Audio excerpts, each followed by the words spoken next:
छात्रों को तो यहाँ पे चला हुआ है गुंडा राज।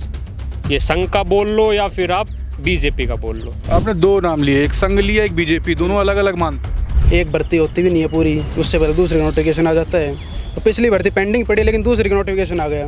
वीसी ऑफिस पूरा, मैं आपको खुलेआम कह रहा हूँ, वीसी ऑफिस एक लेबर चौक बन चुका है। लेबर चौक? बिल्कुल सर। अगर किसी बच्चे ने कभी कुछ आवाज़ उठा दी, अपने अधिकार मांग लिया, तो उसको फेल कर दिया जाता है। डबल इंजन की सरकार, युवा बेरोजगार, और क्या चाहिए। बढ़िया चीज़ चल रही है देश में।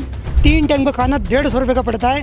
गरीब बच्चा तो खाएगा, खाना खाए या जहर खाओ, पहले ये बताओ। उसके बाद जैसे एक और बात होती है, जो मतलब पीएचडी जिनकी हो भी जाती है, तो ऐसा कहा जाता है अगर आपको प्रोफेसर बनना है तो आपको संघ ज्वाइन करनी पड़ेगी। ये मतलब बात है। 4 PM न्यूज़ नेटवर्क में आप सभी का स्वागत है। मैं हूं क्षितिज कांत।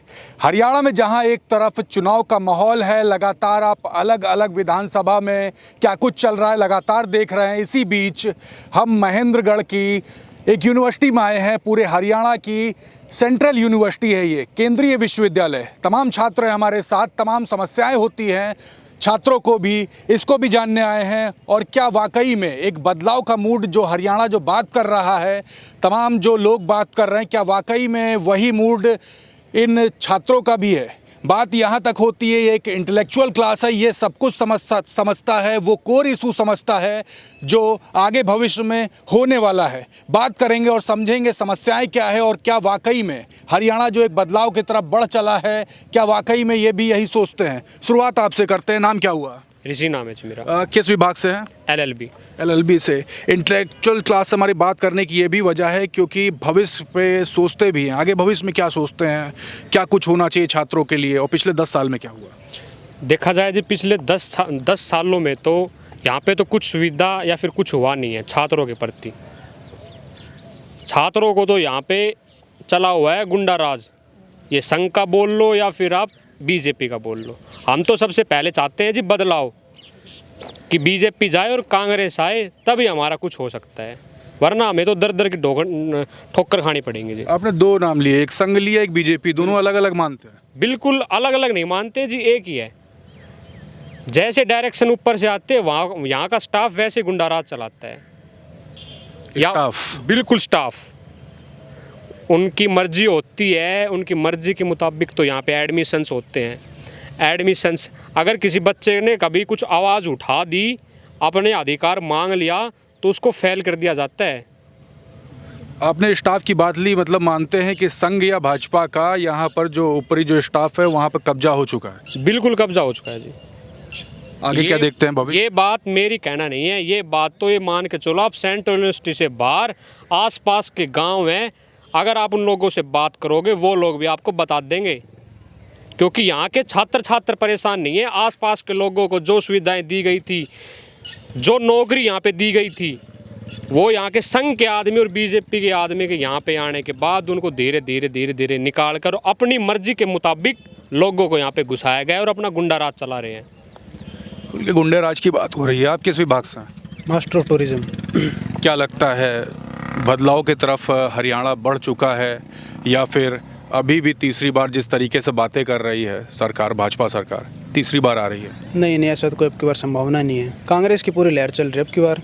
कम से कम भी 65-70 सीटें कांग्रेस की एक तरफ आ रही है। हरियाणा से ही हो? हाँ जी, हरियाणा से। हरियाणा में स्टूडेंट्स ने पिछले 10 साल में अगर बात की जाए, रोजगार की बात हुई, भाजपा गवर्नमेंट आई केंद्र में भी, यहाँ पर भी रही, बात की जाए डबल इंजन की सरकार, युवाओं के साथ क्या क्या प्रॉफिटेबल वर्क किए हैं? नहीं, बीजेपी एक तरफ तो कहती है हमने कि भाई बिना पर्ची खर्ची नौकरी दी है, लेकिन एक तरफ देखे तो उनकी एक भर्ती होती भी नहीं है पूरी, उससे पहले दूसरे का नोटिफिकेशन आ जाता है। तो पिछली भर्ती पेंडिंग पड़ी लेकिन दूसरे का नोटिफिकेशन आ गया। तो पिछली भर्ती के जो बच्चे हैं वो कहाँ जाएंगे, अब उनकी तो पूरी नहीं हुई अभी। कोई परीक्षा दी अभी तक आपने? हाँ जी, दी है। कितनी दे चुके हैं? 3-4 परीक्षा दे चुका मैं। CET हो गई, अब CET एक और जोड़ दे बीच में। रिजल्ट आया? अभी तक रिजल्ट भी नहीं आया? नहीं, रिजल्ट क्या आएगा, जैसे फाइनल लिस्ट आती है उससे पहले रोक दी जाती है। फाइनल लिस्ट से पहले रोक दी जाती है? हाँ जी, बिल्कुल। अच्छा, एक बात और करेंगे, आपके सीनियर्स भी निकले होंगे, कितने लोगों को अभी तक जॉब मिल चुकी है यहाँ से सेंट्रल यूनिवर्सिटी से? हाँ। नहीं, यहाँ से अभी मैं देखता हूँ कि 0% ही है, कुछ प्लेसमेंट है लेकिन कोई ऐसी कंपनी आती नहीं है कि बच्चों को फ़ायदा उससे। गवर्नमेंट सेक्टर में छोटी सी बात बताना चाहूँगा आपको। जो हमारे सीनियर साथी थे, आसपास के गांव के जो हमारे बड़े भाई थे, अगर हम उनको देखें तो वो यहीं आसपास घूमते मिलेंगे हमें। वो या तो छोटा मोटा रोजगार कर रहे हैं, कहीं कैफ़े कर लिया, कहीं कुछ और काम धंधा कर लिया, या फिर गुड़गांव जाके कंपनी के अंदर सेटल हो गए, वही 10, 12, 15, 20 हज़ार की नौकरी कर रहे हैं। मतलब अमित शाह ने जो कहा था पकौड़ा तलना भी रोजगार है, उसी तर्ज पे आगे बढ़ा दिया है वो चल रहा है यहाँ पे। वो तो ये है कि कांग्रेस की सरकार 10 साल पहले जब थी, तब नेताजी हमारे यहाँ से राव दान सिंह जो वर्तमान में अभी विधायक हैं, वो उनकी अगर प्रयास से यहाँ पे यूनिवर्सिटी आ गई तो यहाँ पे हमें रोजगार भी मिला है काफ़ी। अगर यूनिवर्सिटी नहीं होती तो हमारे जो सीनियर साथी हैं वो काम धंधा कुछ अपना छोटा कर रहे हैं, ठीक है, कुछ पैसे जोड़ के, और ना यहाँ पे कुछ ऐसा कुछ और फैक्ट्री या फिर कुछ और नियर बाय कि भाई कुछ कंपनी कोई स्टेबल करी हो बीजेपी ने कि यहाँ पे सीनियर साथी वहाँ पे जाके जॉब कर सकें। मतलब बीजेपी जो कांग्रेस गवर्नमेंट में जो हो गया वो हो गया, बीजेपी गवर्नमेंट में कुछ नहीं हुआ। बिल्कुल 10 साल से जो हमने कुछ देखा नहीं है। 10 साल पहले यहाँ पे अगर यूनिवर्सिटी आ गई तो उसके बाद मैं आपको एक छोटा सा उदाहरण देता हूँ कि एक मेडिकल कॉलेज हमारे महेंद्रगढ़ को मिला था, आया था, वो भी यहाँ से भगा दिया गया है, वो भी कहीं दूसरी जगह शिफ्ट कर दिया गया है, क्योंकि यहाँ की जनता है वो गूंगी बैठी है, बीजेपी के लोग हैं वो गुंडा राज चला रहे हैं। देखिए, गुंडा राज की बात हो रही है, हरियाणा के अलग अलग प्लेसेस पर मैं जब लेकर चलता हूं तो तमाम सारे मुद्दे निकल करके आते हैं, वही मुद्दे यहां पर भी हैं। युवाओं में एक ऐसा खौफ है जिसके बारे में बात कर रहे हैं कि अगर अपनी आवाज़ अगर बुलंद की तो एग्ज़ाम तक ना देने की प्रेशर बनाया जाता है, ऐसा होता है? जी सर, प्रेशर तो है, और यहाँ पे सबसे बड़ी दिक्कत इस यूनिवर्सिटी की यहाँ प्लेसमेंट नहीं है। मैं एलएलएम का स्टूडेंट हूँ, यहाँ जो बच्चे एलएलबी से ग्रेजुएशन कर रहे हैं कोई प्लेसमेंट नहीं है, ज़ीरो प्लेसमेंट। ना यूनिवर्सिटी इसके लिए कोई एफर्ट कर रही है, और वीसी ऑफिस पूरा, मैं आपको खुलेआम कह रहा हूँ, वीसी ऑफिस एक लेबर चौक बन चुका है। लेबर चौक? बिल्कुल सर, लेबर चौक ये है कि पूरी यूनिवर्सिटी संघ के आदमियों ने घेरी हुई है। जो भी टीचर उधर लेबर चौक में जाता है, अपनी हाजिरी लगाता है, उसकी नौकरी पक्की है, उसको प्रमोशन पक्का है। बाकी टीचर किसी को प्रमोशन नहीं है, जो उनके अगेंस्ट में उनको कोई प्रमोशन नहीं है, जो उनके सपोर्ट में उनको प्रमोशन है। अगेंस्ट मतलब जो सच के साथ है उनको प्रमोशन नहीं है? जो सर संघ के साथ है और सच के साथ है ना सर, जो सच के साथ है उसको नौकरी नहीं है, जो संघ के साथ है उसको नौकरी है। मतलब शाखा खोल रखी है बिल्कुल सर, ये मैं आपको ओपनली कह रहा हूँ, इस यूनिवर्सिटी में संघ की शाखाएं लगाई जाती हैं, बाकायदा प्रोफेसर उसको लगवाते हैं, और इसका कोई रूल नहीं है यूनिवर्सिटी में, ना इसके लिए कोई नोटिफिकेशन है कि हाँ जी संघ की शाखा लगेगी, पर यहाँ अनऑफिशियली संघ की शाखा लगती है और उस पर कोई रोक टोक नहीं है। तो इतना खुल के बोल रहे हो, डर नहीं है? मौजूदा सरकार अभी भाजपा की है, चुनाव नज़दीक है, अगर एक बार फिर से अगर आ गई भाजपा सरकार तो बड़ा नुकसान झेलने वाले हैं आप? सर हम लॉ स्टूडेंट हैं, हमें डर नहीं लगता, हम कानून को मान के चलते हैं, और इनका तो काम है कानून को मानते नहीं, पर हम कानून को मान के चलते हैं, हमें किसी से डर नहीं है। यहाँ पे सरकार आ गई तो आपने, अभी आपके साथी ने बोला कि एग्ज़ाम तक नहीं देने दिया जाएगा। सर वो है, पर उसके लिए सर जाएंगे, केस करेंगे सर, अगर ये नहीं मानते तो हम केस करेंगे। फाइट करना है? बिल्कुल सर, फाइट करेंगे। देखिए, फाइट करने की बात कर रहे हैं, आपसे बात करेंगे। नाम क्या हुआ? नाम जी मेरा मुनव्वर है। तैयारी करते हैं क्या, या भारतीय वायुसेना टी-शर्ट? मैंने पहले फ़ौज की तैयारी करी है, करीब मैं 3 साल मैंने दौड़ की तैयारी करी है। 2018 में मेरी 12वीं हुई और 2021 तक मैंने दौड़ करी है। तो अभी अग्निवीर जैसी योजना ये आ गई है, मिलिट्री जो सर्विसेज थी उसको भी कम कर दिया गया, तो उसके लिए अप्लाई क्यों नहीं किया? क्या करेंगे, 4 साल बाद नौकरी करेंगे, 4 साल बाद के बाद मोदी जी की जो स्कीम, अमित शाह की जो स्कीम है, चाय पकौड़े तलो, डबल इंजन की सरकार, युवा अपने घर से फरार, डबल इंजन की सरकार, युवा बेरोजगार, और क्या चाहिए? बढ़िया चीज़ चल रही है देश में। रोजगार की तो आते ही बात की थी, आप ही लोग नहीं उस रोजगार को पकड़ पाए, ऐसी बातें होती हैं जी। उन्होंने शुरू में कहा था कि 2 करोड़ हम सालाना नौकरियां देंगे, ठीक है, इसके क्लिप भी आपको तमाम चैनल सोशल मीडिया पे है। पर 2 करोड़ तो बहुत बड़ा एक आंकड़ा हो गया। अगर 2 करोड़ में से वो 2 लाख प्रति वर्ष भी नौकरियां दे देते ना वो, तो आज हम बेरोजगार नहीं होते। आज किसी, जितने बच्चे यहाँ पे खड़े हैं, कोई फटे कपड़ा नहीं पहन के आके यूनिवर्सिटी में आके पढ़ता होता। इतनी हालत ख़राब है महंगाई से, बेरोजगारी से। एक इनकी एक और स्कीम है, कॉन्ट्रेक्चुअल जॉब दे दो, मतलब उन्हें नौकरी नहीं चाहिए, एम्प्लॉयर नहीं चाहिए, उन्हें चाहिए मजदूर। कॉन्ट्रेक्चुअल नौकरी दे दो, दबा के मजदूरी कराओ, जो काम एक परमानेंट करता है वही कॉन्ट्रेक्चुअल सारा काम करेगा।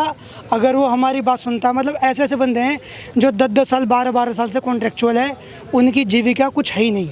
इनका जो भी है, इनका जो पार्टी के जो लोग हैं, IAS बन जा रहे हैं, BCCI के अध्यक्ष बन जा रहे हैं, ICC के चेयरमैन बन जा रहे हैं। और हम इस देश के जो असली जो बेटे हैं, हम क्या करें कि हम सिर्फ चाय तलें, पकौड़े तलें, 200 रुपये जो हम कमा के ले जाएंगे वो हमारा रोज़गार है। और 200 में कह दो कि इससे ज़्यादा महंगी चाय वो ख़रीद के पीता होगा। आप जाके पार्लियामेंट में जाओ, 5 रुपये का पेट भर खाना मिलता है। ये सेंट्रल यूनिवर्सिटी है, एक टाइम का खाना 55 रुपये, 3 टाइम का खाना 150 रुपये का पड़ता है। गरीब बच्चा तो खाएगा, खाना खाए या जहर खाओ, पहले ये बताओ। नाराज बहुत हो, बहुत भड़के हुए हो आप। बिल्कुल क्यों नहीं भड़के भाई, जेब तो हमारे पैसे जा रहे हैं, उनके थोड़े ना जा रहे हैं। एजुकेशन सिस्टम पे देखो ना, आपने बजट ख़त्म कर दिया, स्पोर्ट्स का बजट ख़त्म कर दिया, जो मिल जाए मतलब बजट ख़त्म कर दो। जो भी चीज़ आए युवाओं को तो कुछ देनी नहीं है, आपस में चीज़ें बांट लेनी है। कोई नौकरियाँ आनी तो अपने अपने बंदे को सेटल कर लें। हम कहाँ जाएँ? हम पैदा हुए हैं, जो डिग्री कर रहे हैं, जो हमारी योग्यता जो हम यहाँ से ले रहे हैं, ये योग्यता लेने के बाद कहाँ जाएँ? रेगिस्तान के उधर क्या कहते हैं, जो रेत में जाके उधर भुट्टा तले उसमें जाके। तो अभी भी युवा जो है वो बदलाव की तरफ बढ़ चुका है, सरकार मौजूदा नहीं चाह रहा। युवा बिल्कुल बदलाव चाहता है, ताकि जो भी सरकार जो आए युवाओं के लिए रोज़गार के अवसर, अच्छा यूनिवर्सिटी में अच्छा इंफ्रास्ट्रक्चर, हर एक चीज़ बढ़िया लेके आए, स्वास्थ्य सुविधा अच्छी लेके आए। बहुत सारी चीज़ें हैं ऐसे जो मुद्दे जो उठाए जा सकते हैं, पर सबसे बड़ा जो मुद्दा है वो रोज़गार का है।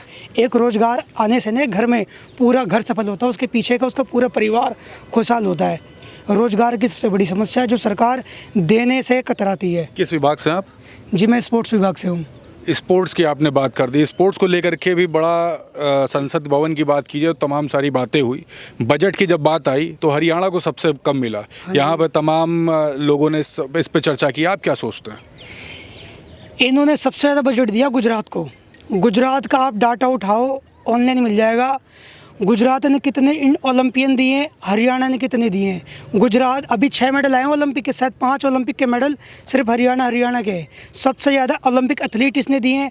इतिहास उठा के देखो, सबसे ज़्यादा ओलंपिक पदक विजेता गोल्डन बॉय नीरज चोपड़ा, वो भी हरियाणा का ही है। बल्कि ऐसे जो प्रतिभाशाली खिलाड़ी है उनकी इन्होंने बेइज्जती करी है बजट कम देकर।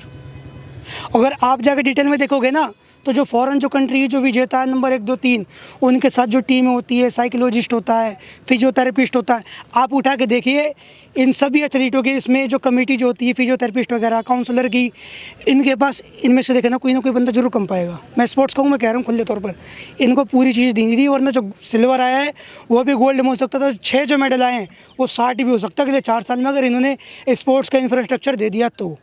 देखिए बड़े सवाल खड़े कर दिए यहाँ पे। आपका नाम क्या हुआ? मेरा नाम नीरज है। किस विभाग से हैं? मैं BO RLM। क्या लगता है जो भाजपा सरकार जो पिछले 10 साल में जो काम की है वो फेवर में स्टूडेंट्स के हुआ, आप लोग के फेवर में रहा?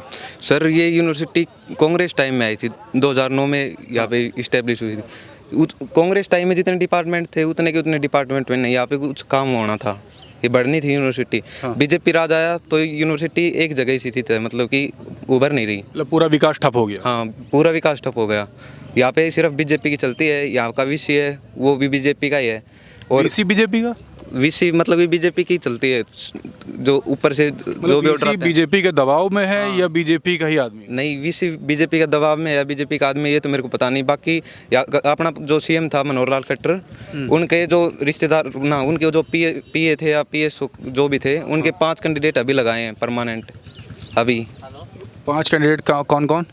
नाम नहीं पता सर मेरे को। लगाए गए हैं? ऐसी ऐसी बातें चल रही हैं। और एक यहाँ पे हमारे जाट गांव के एक जैक से लगाए, योगी आदित्यनाथ के जैक से, बीजेपी के योगी आदित्यनाथ के जैक से। हाँ जी। ये जाट गांव के लोग? हाँ जी, उसकी वीडियो भी वायरल हुई है। हाँ जी। आप क्या नाम क्या हुआ? सर शैलेश त्रिपाठी नाम है। शैलेश जी, एक बात करूंगा, ये यूनिवर्सिटी यहाँ पे बनी, आप लोग पढ़ाई कर रहे हैं, इससे प्रॉफिट क्या क्या हुआ?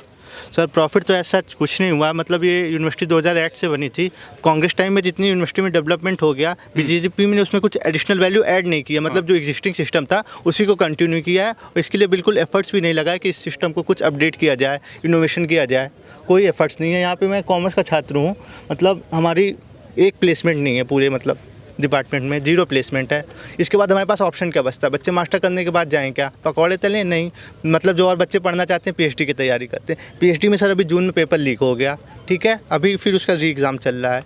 उसके बाद जैसे एक और बात होती है, जो मतलब PhD जिनकी हो भी जाती है तो ऐसा कहा जाता है अगर आपको प्रोफेसर बनना है तो आपको संघ ज्वाइन करनी पड़ेगी, ये मतलब बात है। अगर आप संघ के आदमी हैं तो आप गेस्ट फैकल्टी लग जाएंगे, परमानेंट फैकल्टी लग जाएंगे। जैसे 3 इयर्स एक्सपीरियंस मांगा जाता है वो एक्सपीरियंस संघ का होना चाहिए जी डिजायरेबल। जी, वो मतलब एक मैंडेटरी जैसे क्वालिफिकेशन में आप ऐड कर लीजिए एक और चीज़ कि आपको संघ का होना पड़ेगा, तभी आप प्रोफेसर लग सकते हैं। अच्छा, यहाँ पे तमाम प्रोफेसर भी होंगे, आपके तमाम जो सीनियर्स होंगे वो ज्वाइन किए होंगे, क्या संघ का बैकग्राउंड ना होने की वजह से या होने की वजह से ज्वाइनिंग में क्या प्रॉफिट या लॉस हुआ? सर लॉस ही होता है, मतलब अगर संघ के आप हैं तो आपका प्रॉफिट है, संघ के आप नहीं है तो आपका लॉस है, सिंपल सी रूल है सर। देखिए, सिंपल सा रूल आपने सुन लिया। सबसे बड़ी बात यह है, हरियाणा सेंट्रल यूनिवर्सिटी में हूँ, युवाओं से बात हो रही थी, युवा क्लियर कट यही बता रहे थे कि सबसे बड़ी बात यहाँ पर यही है कि अगर आवाज़ अपनी आपने अगर बुलंद की है यूनिवर्सिटी में तो आपको पेपर ना देने का भी दबाव दिया जाएगा, फेल करने का भी दबाव दिया जाएगा और तमाम सारी समस्याएं मौजूदा सरकार में खुल करके बताई है। रावदान सिंह जिस समय विधायक थे यहाँ पर और साथ ही साथ कांग्रेस की गवर्नमेंट थी, उस समय ये यूनिवर्सिटी स्थापित होती है। स्थापना के टाइम पे जितना कार्य किया गया वो कार्य हुआ, उसके बाद यहाँ का विकास मानो ठप सा हो गया। ये तक बताया गया जो यहाँ के जो सीट्स पर बैठे हुए जो अधिकारी हैं वो भी संघ के दबाव में हैं या संघी हैं, और संघी होने के कारण यहाँ पर जो स्टूडेंट्स पे जो दबाव जो फील होता है वो व्यक्त कर रहे थे आपके सामने। अगर आप इसी विश्वविद्यालय के अगर छात्र हैं तो कमेंट बॉक्स में अपनी समस्याएँ ज़रूर लिखिए और वीडियो जहाँ तक जारी कमेंट बॉक्स में लिखते रहिए क्या वाकई में हरियाणा बदलाव देख रहा है या तीसरी बार फिर से भाजपा की सरकार देख रहा। ग्राउंड स्तर की खबरों के लिए जुड़े रहिए 4 PM न्यूज़ नेटवर्क के साथ। मैं हूं क्षितिज कांत, कैमरा पर्सन शुभम के साथ। धन्यवाद।